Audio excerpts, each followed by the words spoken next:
Okay, first graders, we are ready to start chapter 10 for math.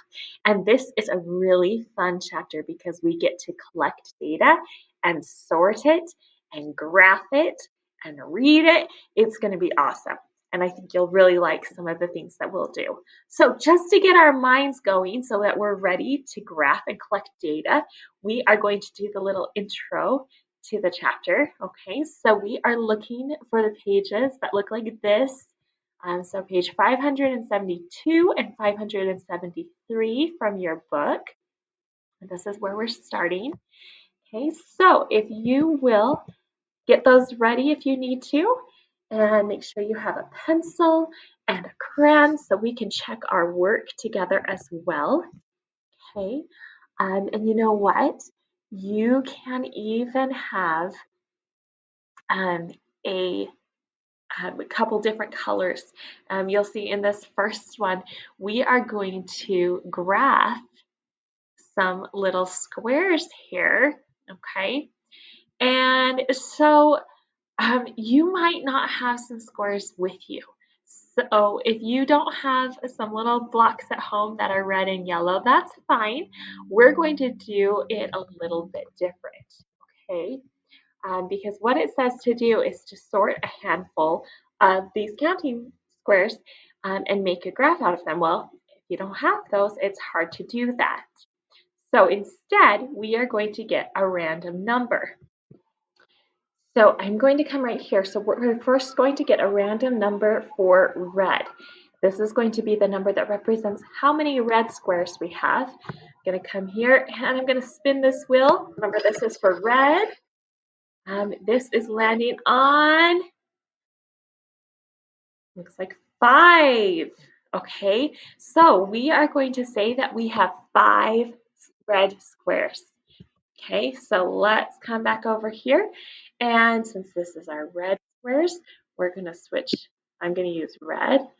And I am going to put a red square for each one. So I'm going to put 5 red squares. 1, 2, 3, 4, 5. Okay. Now I'm going to get my number for yellow.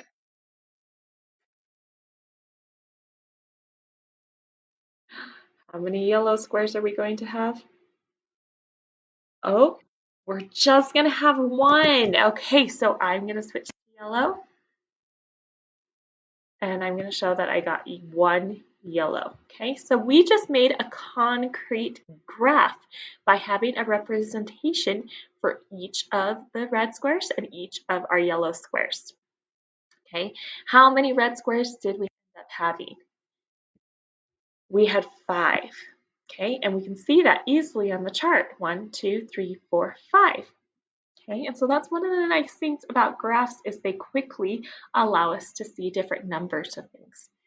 Okay, number 2 says shade to show a set of fewer. So look at the set they started with. We have 4 little race cars. What would be fewer? Use this row to show fewer. And you don't need to draw little race cars, just shade in the boxes. Okay, and number 3, draw a circle below each picture to show the same number of objects. Okay, so on number 2, we were showing what was fewer, and number 3, we're showing what is the same.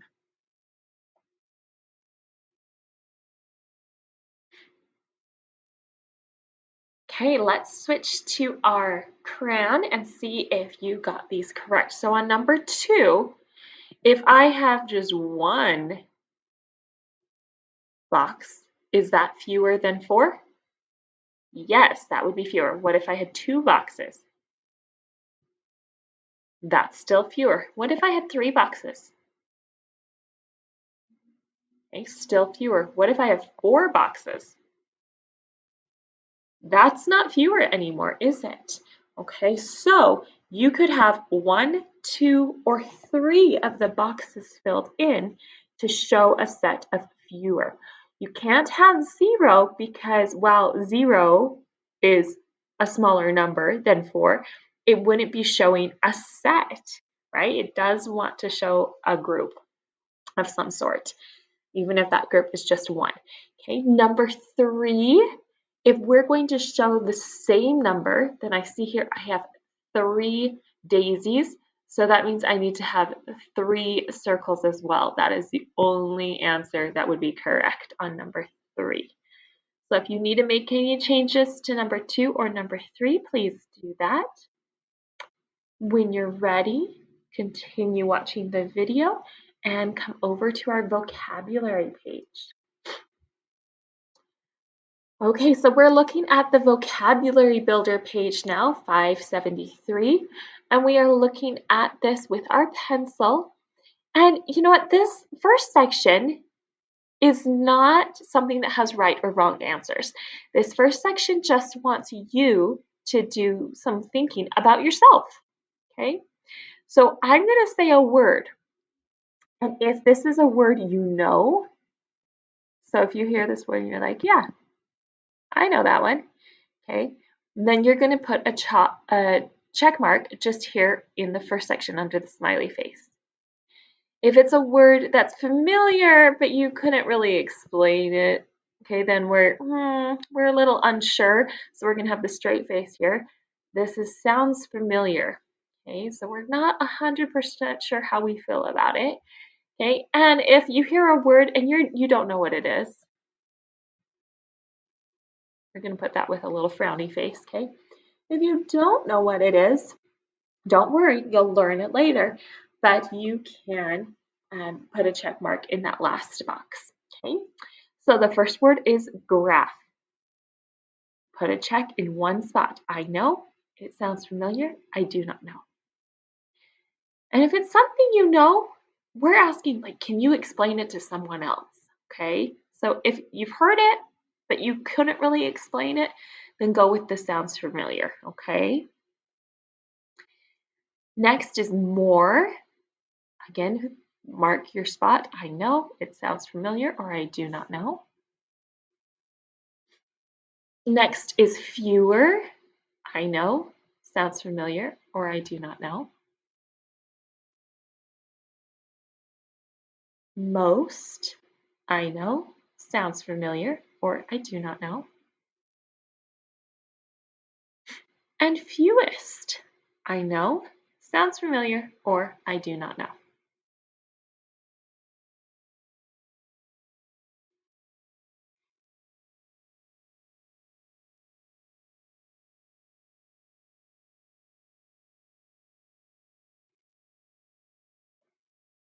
Okay.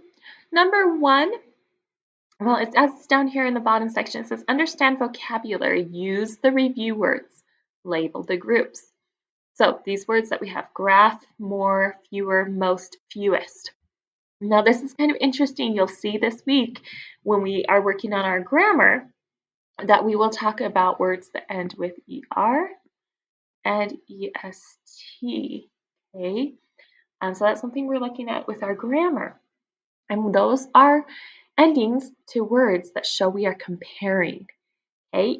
ER is something that shows we're comparing two groups, two nouns, okay? And EST is if there's 3 or more nouns. So looking here on number 1, I have 2 groups, okay? So if I'm going to use fewer or fewest, I'm going to pick fewer because it has the ER, which is showing we're just talking about 2, okay? So if I use fewer, which one would it go with? It would go with the group of 3, that's right. Okay, so if we have the group of 3 is fewer, then the group of 5 has what? It has more.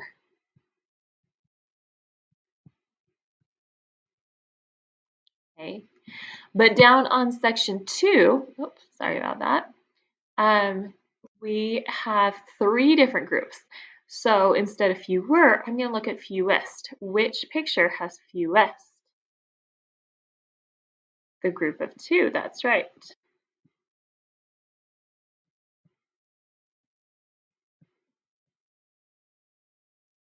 Okay, so I used my fewest. What do you think would work best for this group of 6? It's the group with the most.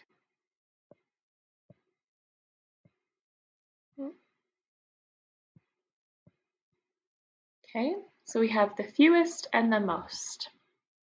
And then we have our word graph that goes with what we did on this first page. Okay, so there's our little introduction to the chapter. And hopefully those words are all familiar to you and you feel comfortable using them. We're going to use them a lot in this chapter. So I'm excited to do some graphing with you, and it's going to be a great fun. I just know we're going to have a good time. Okay, happy learning.